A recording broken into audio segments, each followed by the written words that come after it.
Potential redevelopment of the former Jasper Cabinet buildings is a step closer to reality.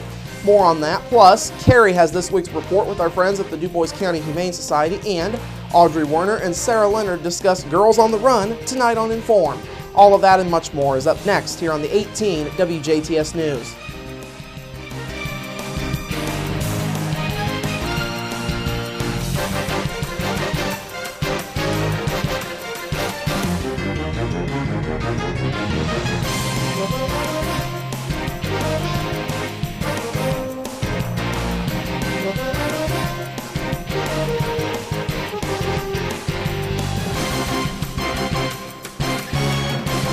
Hello, I'm Bradford Raths. We begin with the effort to redevelop the former Jasper Cabinet property, and it's an effort that took a step forward today.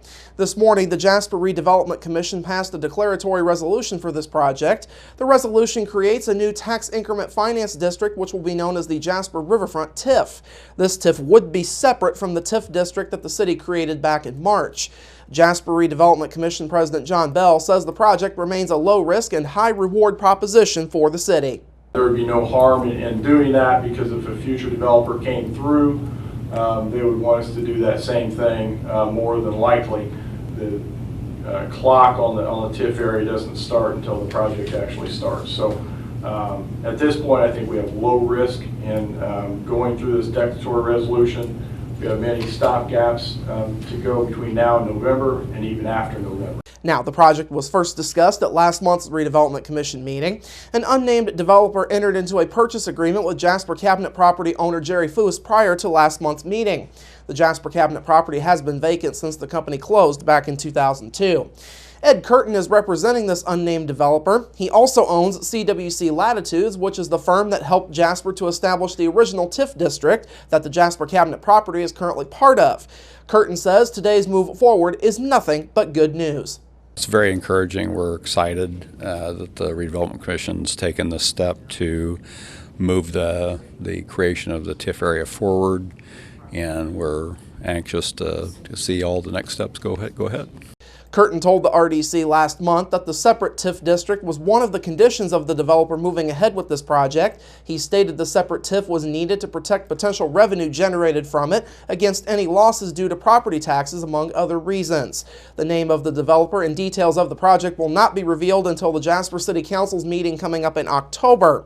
If the council approves plans at that time, final approval from the Redevelopment Commission would come at their November meeting. Those of you who use Meridian Road in Jasper will need to find a different route for the next couple of days. Officials with the Jasper Street Department say starting tomorrow, they, along with contractor Calcar Paving, will be milling and paving Meridian Road between 3rd Avenue and Briarcliff Parkway on the city's southeast side. Work will begin at 7 o'clock tomorrow morning and should be done by 6 o'clock Thursday evening, of course, weather permitting. Meridian Road will be open with some delays to local traffic. However, street department officials are suggesting that motorists in the area take an alternate route.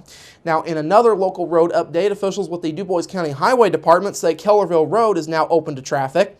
It was reopened this morning.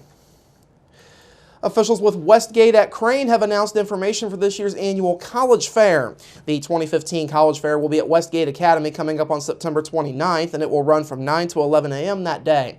All high school students, including homeschool students, are invited to attend. Of course, the Westgate College Fair has been more and more successful every year. Westgate officials say more than 25 colleges and universities attended last year's College Fair, along with more than 800 high school students. This year's fair is already promising to be bigger than that, with colleges from Illinois and Kentucky set to take part. State schools, including Purdue University, Indiana University, and Ball State University have registered, as well as private schools like Rose-Hulman, Franklin College, and Hanover College. Now, there will also be scholarships given out during this college fair, and the scholarships, which are in honor of Chuck Lasota, will be awarded at 10 o'clock that morning. Students who apply have to be at the fair in order to receive their scholarship funds. The scholarships were funded for this year by the Running for Our Future 5K event that Westgate at Crane hosted earlier in the year. There are 3 scholarships to be awarded, with first place getting $1,500, second place getting $1,000, and third place gets a $500 scholarship. For more information on this year's Westgate at Crane College Fair, you can contact Sarah Miller by email at sarah.miller@stimulusengineering.com. And finally tonight, Memorial Hospital's Longy-Foos Cancer Center recently got a major financial boost. Officials with Springs Valley Bank and Trust recently presented $10,000 to the Cancer Center. The money was raised by several Springs Valley employees along with Rosie Ubalor from David's Beauty Salon. Now, Ubalor, along with Springs Valley employees working on their own, put in their personal time to make and sell a variety of specially designed bracelets. The funds from those bracelets were then presented to the Longy-Foos Cancer Center. In a news release, Springs Valley Assistant Vice President and Assistant Trust Officer Loretta Dorman says the donation is another testament to Springs Valley's dedication and commitment to the community. Dorman says the bank is also thanking the community for its continued support of them. Springs Valley Bank and Trust offers full-service bank and trust services. The bank has locations across both DuBois and Orange counties.